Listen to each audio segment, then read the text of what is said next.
Because I'll tell you this, Patrick, I met my wife 2 years after that. And that's when I made the decision to walk away from that life. But if this incident didn't happen with my dad, I don't think I would have ever walked away. Wow.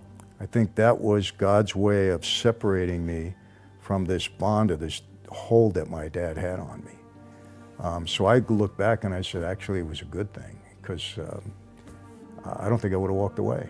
It's amazing how you process it that way.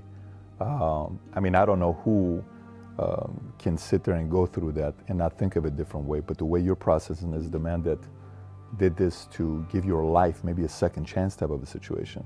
Very interesting. So, and now he's 100 years old. You know, you were telling me, you know, he had a surgery recently. He's doing good. He's still sharp. He thinks he's going to live a long time, which is great.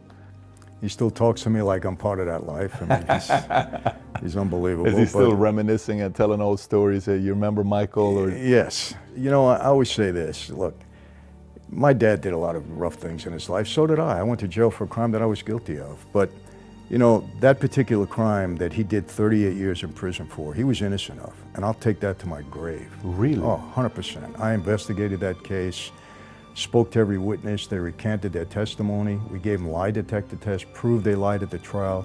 The FBI was complicit in turning them against my dad. It was a bad case. He was framed, 1,000%. People say, well, you know, he got away with so much. Mm-hmm. That's not how our system's supposed to work.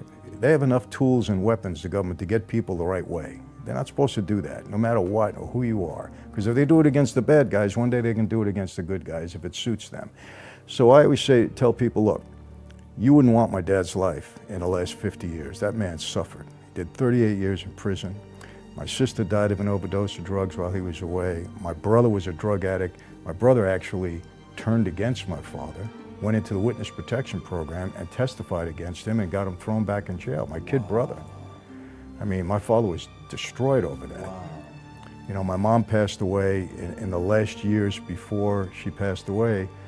I can only describe their relationship as ugly, because she blamed him for everything. You know, 33 years without a husband, she blamed him for everything that went down.